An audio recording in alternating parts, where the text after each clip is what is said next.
Hello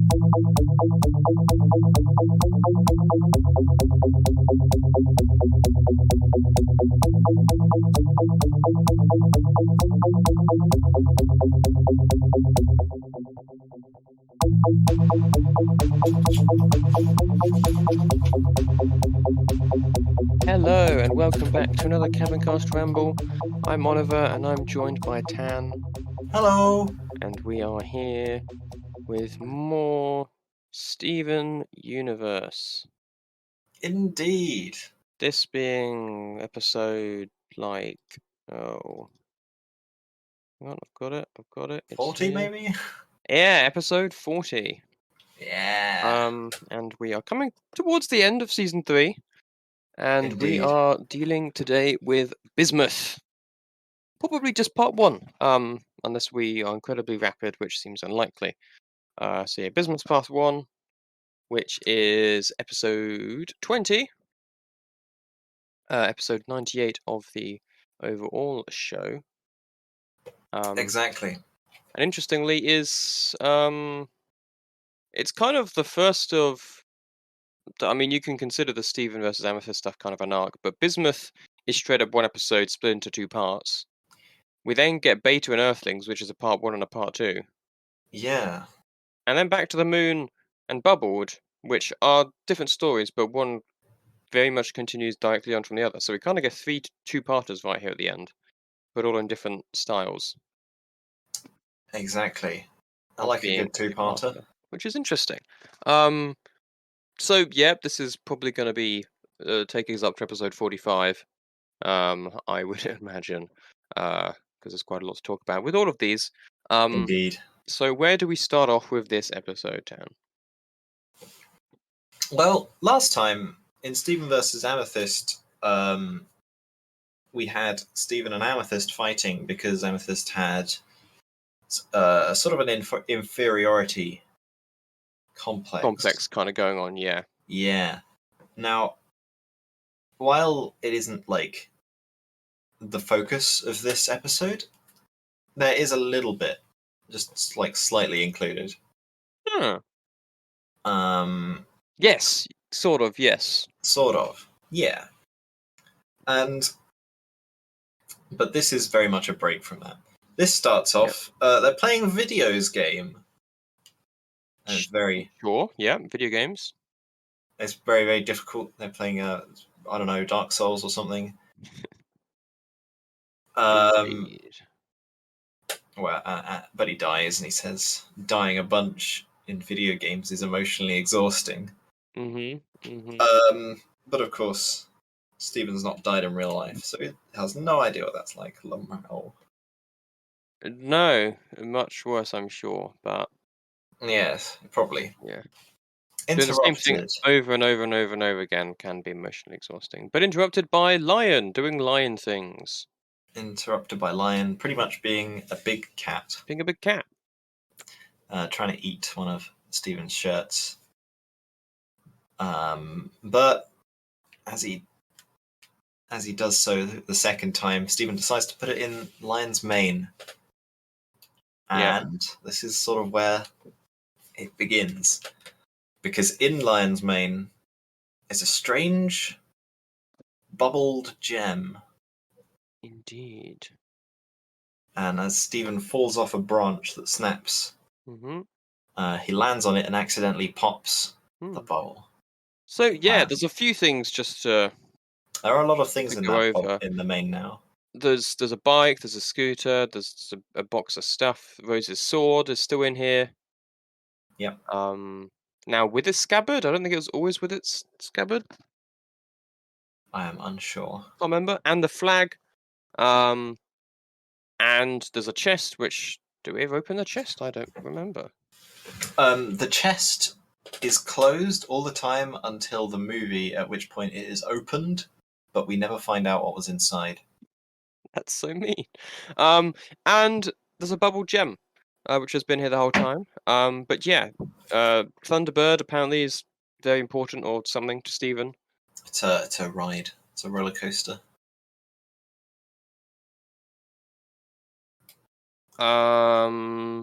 That would make sense then. But yeah, he goes to put it up on a tree, and yeah, like you said, he falls and pops the bubble. Exactly. The next thing we see is, Stephen like falls out of the main, and he says he's made a horrible mistake. And the next thing we see is game over. Which, if that isn't foreshadowing, I don't know what it is. I guess you could say this is this episode's really a turning point, or perhaps a breaking point of the show. This is where things change. Yeah, another news line found a new shirt. Another news lines found a new shirt. But it's just a generic Steven shirt, so there's a million of them. There are a lot of those. They're all merchandise. Very unique style of gem. Yeah. For what is a very unique real life kind of gem. It's weird, but it's really cool. The real life version of bismuth is very much a strange metal. Ever so slightly radioactive. Mm-hmm. And made of cubes. And has a sort of cube-like crystalline formation. Cube-like crystalline rainbow formation. And a very, very low conductivity. Which I'm sure is useful. Yes. For the sorts of activities that a bismuth might partake in. Indeed. So Stephen pokes his head back in, and there's a gem now. Yeah. This like very huge and incredibly large grey gem. Mm-hmm. With sort of rainbow tattoo-like hair marks. and tattoos and an apron. Yeah. And an apron, as you do. Well, and that is where we get the title card, Bismuth. Yes, which is, I want to say, the first and potentially only. I don't know. Time we have a title card like this. Might be. Where it just fades in, and it's like kind of cool but kind of ominous. Yeah, and you have. I don't know any other time, off the top of my head anyway, that we have that.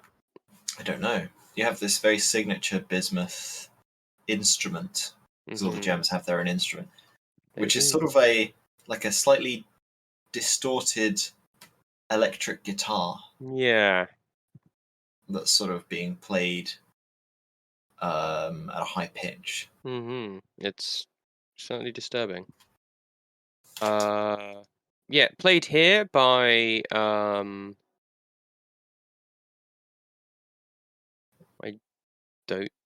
Miriam A. Hyman or Uzo Aduba, or both. I'm not sure. This is confusing. I don't know if one's the singing voice. It was or if it Uzo Aduba in this episode at least.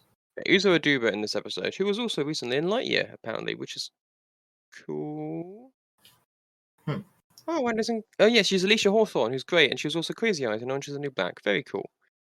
Yeah, great voice actress, basically. But Steven's like, there's a gem.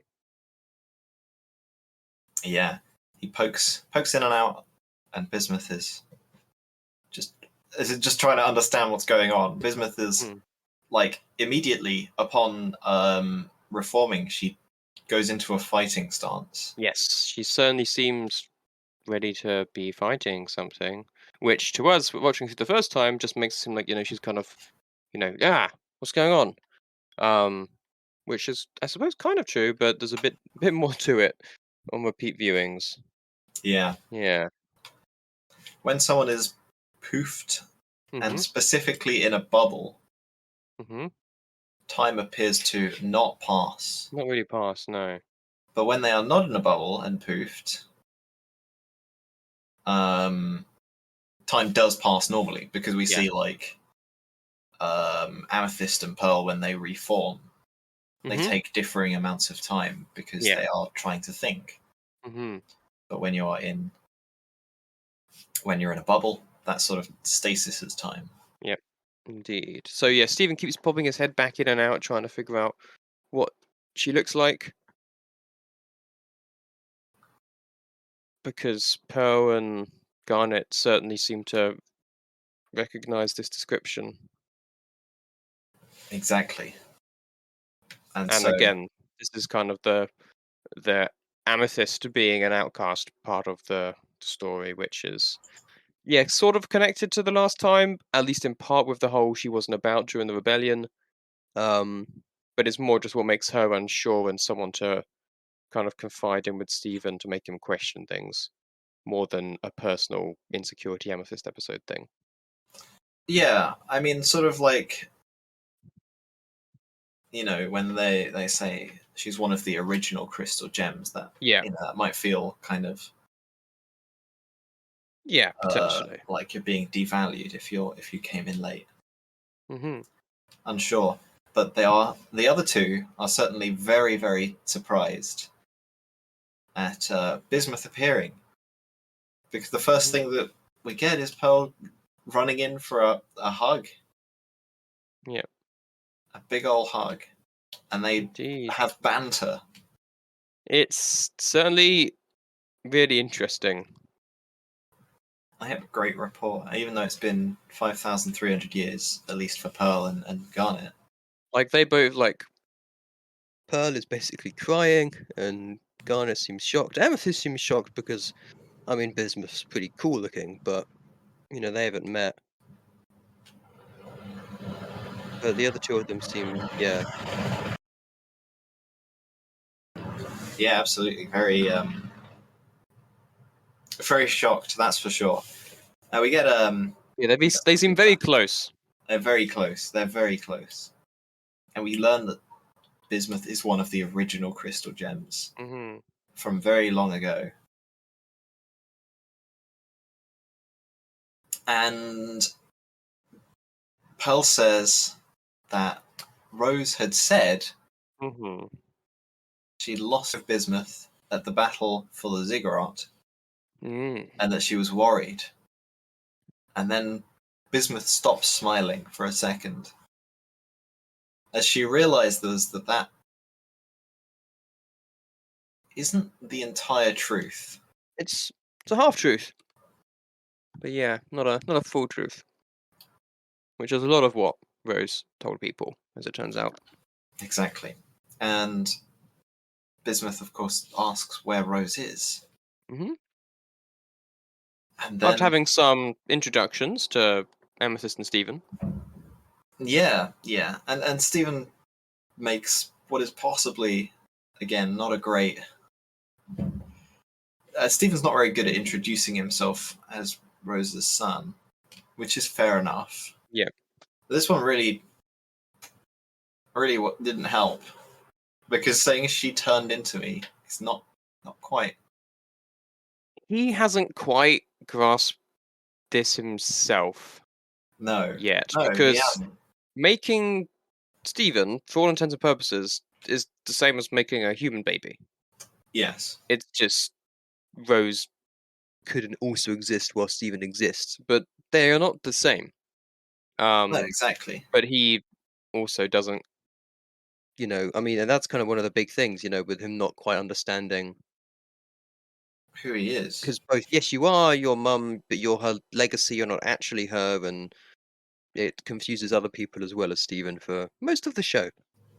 Um, Yeah, and after the show. the sort of reality is that Stephen is a human who Mhm. has a gem in him, Yeah. and that gem is Rose. Hmm. But Stephen doesn't quite understand this yet. Yeah. Um, and of course, the first thing Bismuth asks is like, "But do you have any of Rose's memories?" Because if so, that would be kind of awkward. Yeah. But no. Hmm. And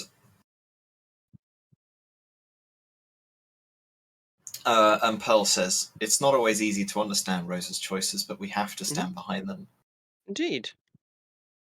which is kind of a perhaps a slightly subordinate mindset. A little bit. Perhaps a little bit. But yeah, Bismuth seems to take this in her stride. Yeah, Like, oh, Rose literally is something else. And, gets back into kind of playful, banterous manner. But, again, with the hindsight, it's like, well, this Rose might have a different perspective. this Um, could be an opportunity.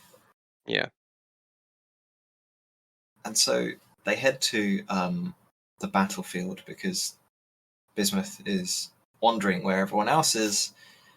Yeah, she's like tearing up the house. Well, not tearing up, but she's looking at the wood and wants Biggs and Snowflake, Crazy Legs. We will meet one day, but not yet. Yeah, indeed. But as it turns out, it has been 5,300 years, and they're the only ones left. Mhm. Homeworld's the sort of the attack that they made right at the end. Yeah. Wiped out everyone else basically. And Bismuth assumes that means that they were shattered, but they weren't. They were not. They I were still not want shattered. to figure out where this place is because it's all The strawberry strawberries and there's fields. floating islands. Yeah, I'm not sure. I mean, clearly the Beatles have been there, but beyond them, like, I don't know who else has been there or where it is. I mean, obviously it's not real, but like, a lot of places have a, like an analogous place, but this one's Yeah, just like, nope, just fields of strawberries in the sky with floating rocks. Um, I'm sure we'll which find out someday. maybe. And yeah, as it turns out, the gems mention that Homeworld is still trying to get back at them, even after all this time. Mhm. And the immediate reaction from Bismuth is, right, well, let's get right back at it, huh? War. Mhm. It doesn't matter if they outnumber us or they have better technology. Mhm. With the crystal gems, Yeah.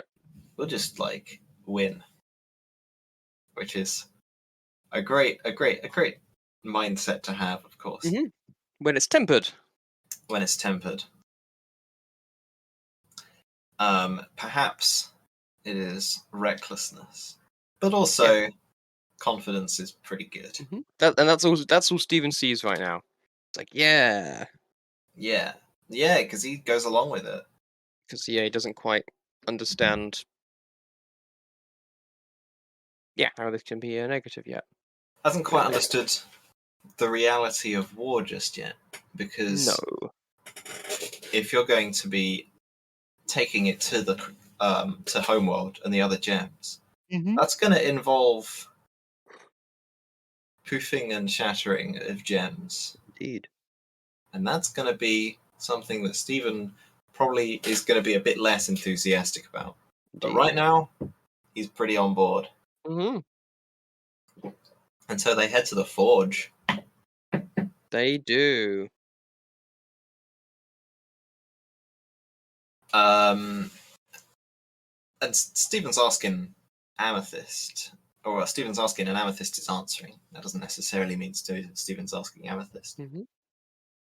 but Amethyst is answering that in sort of slightly more irritation that she has no idea really what's going on.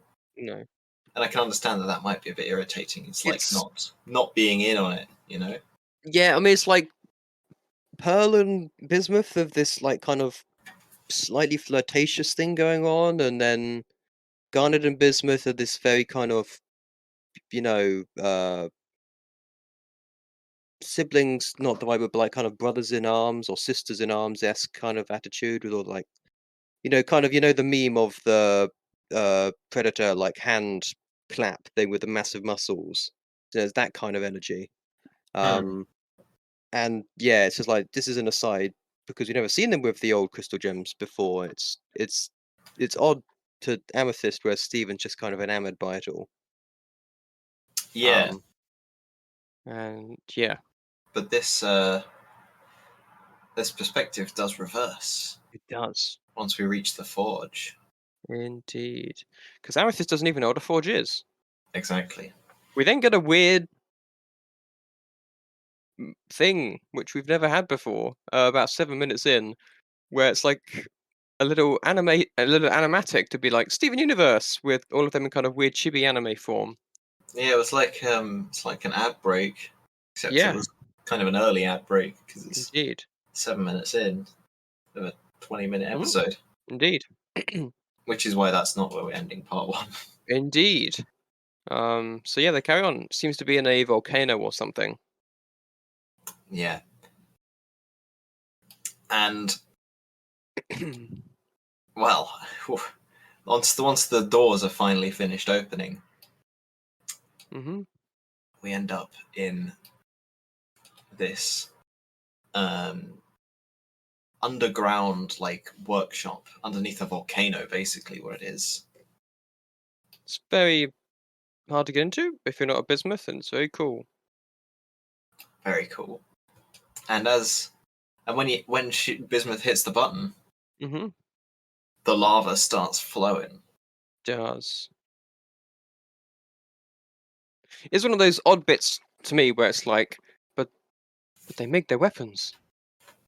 Why why are the weapons when they make their own weapons? But Mm, I guess the principle is, potentially you can make a stronger weapon than just the natural hard light weapons, or you can enhance them as Bismuth does. Um, yeah, because Bismuth says that she made like all of the all the crystal weapons as material gems. weapons Yeah, exactly. that the gems used in the gem war, but obviously that does not mean that she used all of the sort of the gem's own light weapons. Yeah, exactly. It's just one of those odd things to me. But then it's like, I suppose the flip side is obviously Bismuth got bubbled. She could therefore make more weapons, and everyone else got vanished. And so all the weapons stayed in Strawberry Fields, and they didn't move them. So Mm. Although yeah, in what was it like? and Rose's like Which one was it? base as Sirius well. Stephen, maybe? Maybe With, or it might have been Reformed, where they go into that area and they start taking some of the weapons. true. Yeah, But it has yeah, been untouched for a very long time, that's for sure. indeed. Yes. And yeah, Bismuth just bathes herself in lava because why not? Exactly, exactly. And she does a monologue at the same time as she's hmm like blacksmithing a sword. She takes sort of some dust, crushes it, melts it, and then like hammers the metal into the right shape, basically.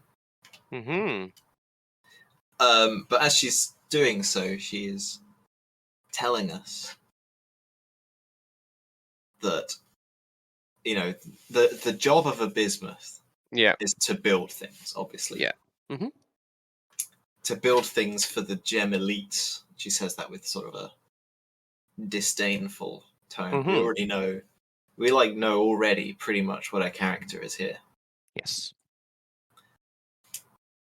But Rose, she still does um, hold a lot of respect for Rose even after what she did, which we'll find out. hmm Told her that you know she could choose to do whatever she wanted, and so she Mm. chose to make weapons. Yes, she is a weaponsmith. That she is now a weaponsmith. Indeed, very cool. It She is has some very cool. upgrades, She does. which she was working on before, and then she stops for a moment. Yeah, so it's interesting because obviously, like, yeah, she says all the material weapons, so I do know that they put that in, and it's clear, yeah, obviously that you can combine these material weapons with the light weapons too, so it still Yeah, works. She gets some extra stabby bits on Garnet's gauntlets and a trident on Pearl's spear. Do those bits ever come back, or pretty sure they do. pretty sure they do as well. I can't quite remember. And but Amethyst is still unsure. Indeed. Amethyst is a bit suspicious. Especially when she uses the bismuth joke again. Yeah, that's too far. That's a step too far. But I like that. Well, it'd be really funny when she does it a third time. Comedy comes in threes. but yeah, never being told about Bismuth by Rose or by Pearl or by Garnet. To Amethyst is a bit suspicious. Obviously, perhaps it is understandable. It could be a sore spot for them if they thought that she disappeared, that she was shattered. Yeah. And Stephen sort of cottons onto it. Yeah, that is a bit strange. It is. But then Bismuth upgrades her whip, and immediately Amethyst yeah, it's fine. Yeah, it's I mean, cool. she starts off by, being positive and complimentary to Amethyst, which is something Amethyst needs at the moment. Being like, oh, not every quartz can make a whip like this. And then also makes it into a spiked three-tailed flail, I guess. Something like that. Which, again, looks incredibly dangerous. Definitely. That's absolutely what she wanted. Because she wants to beat Jasper. Anything, if you can do... Well, if Amethyst wants to beat Jasper, then she clearly needs more of a punch. And that'll do it. But, as we'll see, perhaps, that is not sort of the answer. Indeed. But it is nice that Bismuth sort of doesn't consider Amethyst to be inferior in any way. No, She not just at all. goes, yeah, you're cool. Yeah. Everyone is sort of worthy of her respect. And even if Bismuth isn't a perfect character, like a perfect person, she's certainly got a lot to respect about her. She's principled, even if those principles are slightly mistaken.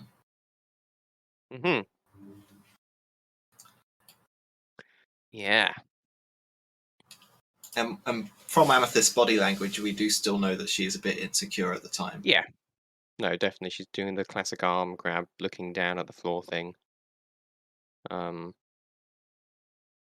Yeah. But yeah, that changes. And then they have a big old fight against Amethyst. Wow, come on. Bismuth is talking about like, oh, Homo did this and this thing, this. And like she's clearly a radical.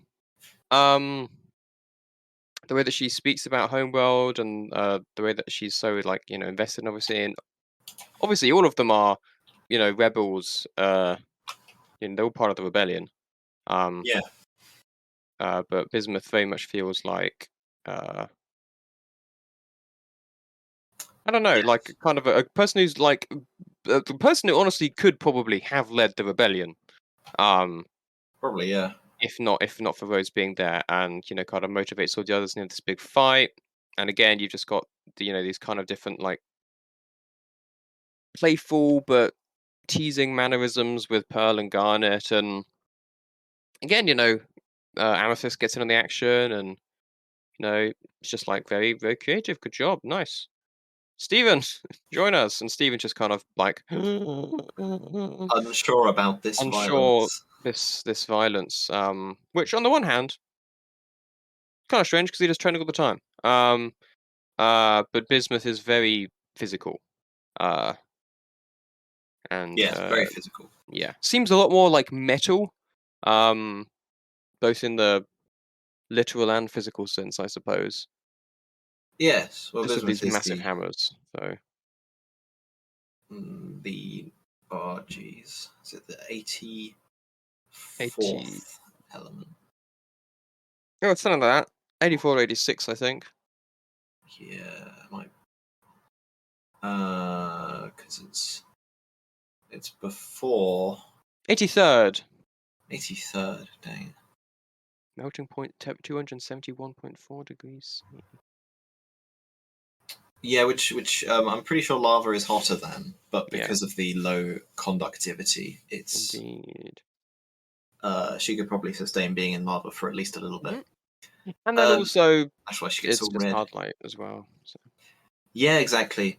You could probably what you could do from all of this is you could definitely say that Bismuth is a populist. Yes, that's the word I was looking for. Populist is not necessarily a bad thing. Nope. It is often used as a pejorative. Mm-hmm. But what it means in essence for viewers is someone who appeals to this notion of the people versus the elites. Yes. Which can, of course, sometimes be misguided because the elites is kind of broad. Yeah. Obviously, in this case, Bismuth is referring to the gem aristocracy, basically. Primarily, yeah, exactly. Yeah, the diamonds and their sort of highest nobles of the highest order. So yeah, exactly. Yeah, that's what we could count Bismuth as, and we're sort of seeing here how this, and she's obviously very radical, like you said. Yeah, and we're gonna see in the next part why.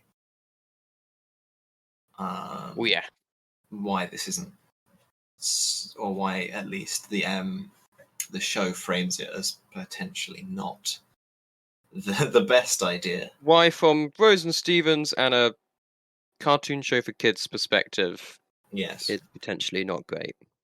Obviously, Absolutely. this isn't going to have the academic rigor of like a journal article that's been peer reviewed. No, not at all. It's pretty good. It's a good showcase of it. But yeah, so she tries to get Steven in on it, and he's like, actually, I'd rather do some other stuff. And they do some badminton, which, Bismuth's very enthusiastic for, but a bit too powerful. They do cards. Amethyst tries to cheat. Garnet's already cheating because future vision. That one seems to go a bit better. They try doing pizza. She's very good at that. Yeah. And they watch a movie. And then they watch a movie, which is, Lonely Blade's just in everything. It is. It is. Now. Video games, TV, and all sorts.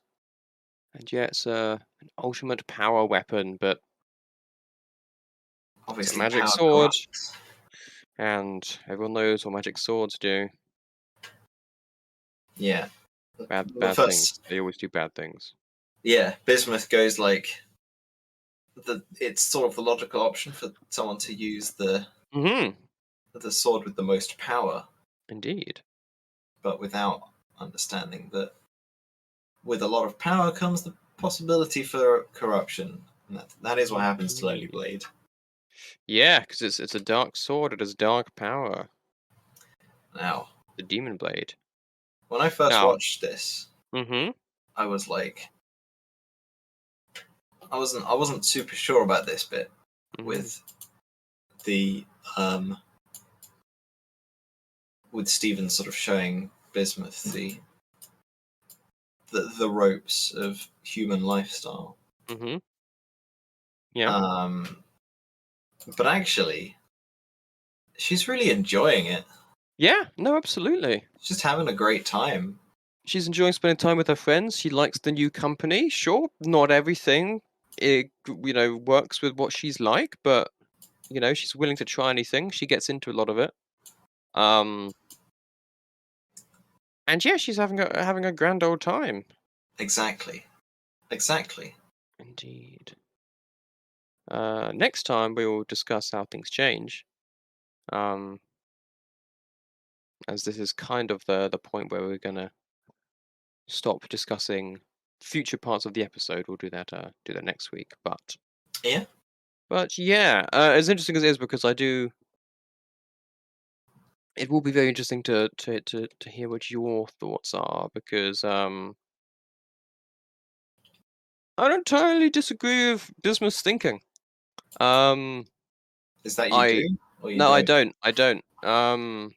I understand why Rose clearly had a very large problem with it, as the show goes into. Yes. Um, but it's definitely an interesting ethical quandary as well.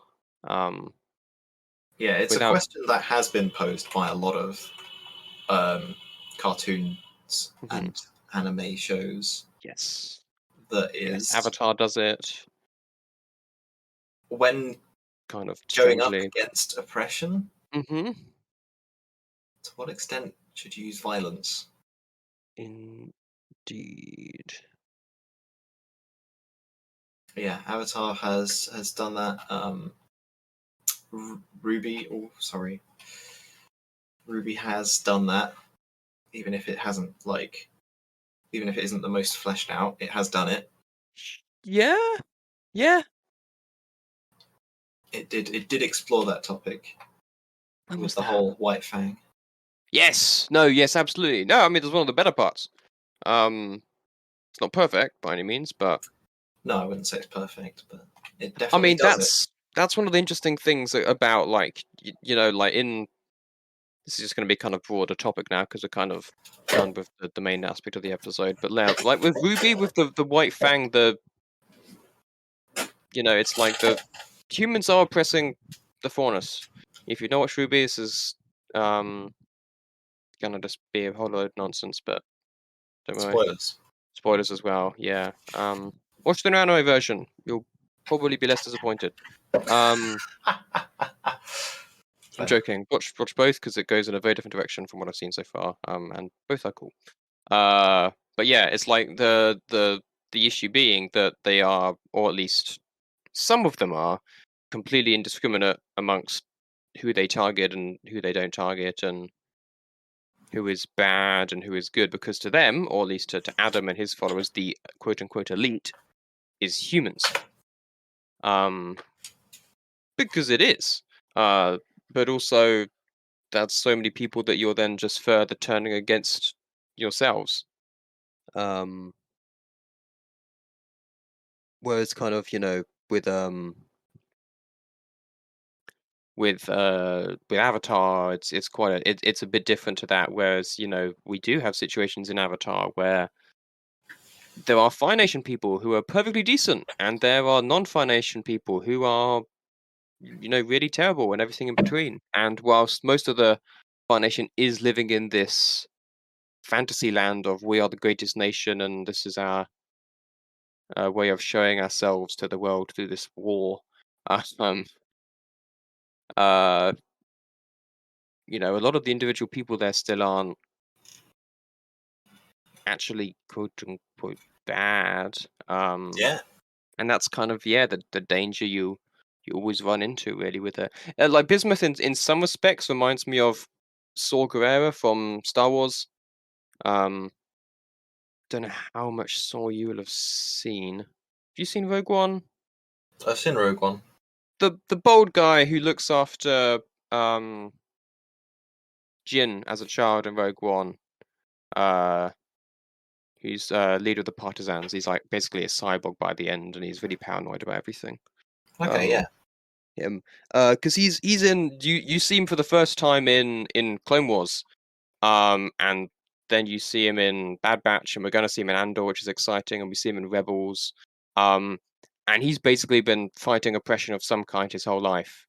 And I'm not going to say too much more, because I am hoping that eventually you'll get yourself through Rebels, full Clone Wars first, and there are some interesting arcs with him. Uh, but like, yeah, for him, it's just there's always an oppressor, and you've always got to be fighting back. And he's considered largely too violent by most of the rest of the rebellion, who are still, happy to use violence. Um, but they are much more, I suppose, quote unquote, terrorists, than the larger rebellion likes to associate themselves with. And it's still for the same cause, and they still believe the ends justified the means. And I think Bismuth falls into a similar category for stuff we will get into next time. Yeah, obviously we don't know everything about Bismuth's We don't know ideology. anything about Bismuth's ideology at all. I do think there was an interesting parallel between her talking about, well, if it's the most powerful weapon, then he should use it. Yeah, that's foreshadowing that. Which is, it's not identical, but it's very similar. It is. It is. Yes. But it is interesting. Terrorism is there's sort of a difference between terrorism and like fighting oppression. Well, exactly, as well. that, One man's freedom fighter is another man's terrorist, or vice versa. Generally, terrorism is involves the targeting of people who aren't necessarily the bad people that you are Not trying like, to. Yeah, strategic targets or military targets or something. Yeah. It is just general terror. So they are symbolic targets. Indeed. They're representing Mhm. some greater evil or the elites that you're targeting. Indeed. But they themselves aren't necessarily the elites. Yeah. That's what's, again, quite interesting about, well, Rogue One, and also just Andor. I don't know how much you don't follow Star Wars stuff that much, but the Andor series, which we got a trailer for yesterday, which is going to deal a lot more with the kind of everyday grunt level rebellion stuff, and probably a lot of the the rebellion's a good course, but that doesn't mean that every single action that they did was good. That's nice.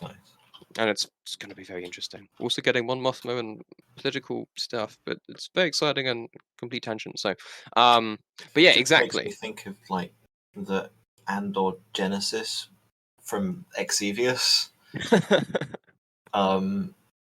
Fair. I can't stop thinking about that. It just makes me think of and or being two words that you use in and slash or. Yeah, exactly. But yeah. But no, for Steven Universe, this episode will, in its second half, certainly change some things quite drastically. Exactly. For this is pretty much there's been a few of them, but this one's really the kind of death of innocence, whatever the term is, kind of episode. That's when things really get down to Bismuth. And with that being said, we'll leave this one here. So yeah, that was amazing. Thank you for listening, and we will see you next time for the conclusion to this episode. Goodbye. Bye. Thank you for listening to this episode of Cabincast. For more episodes, go to www.cabincast.podbean.com or use the Podbean app. You can now also find us on iTunes and Pocket Casts under Cabincast and on YouTube. The uploads here are quite behind. Finally, you can find us on Facebook at www.facebook.com/Cabincast. Thank you for listening, and we'll see you next time.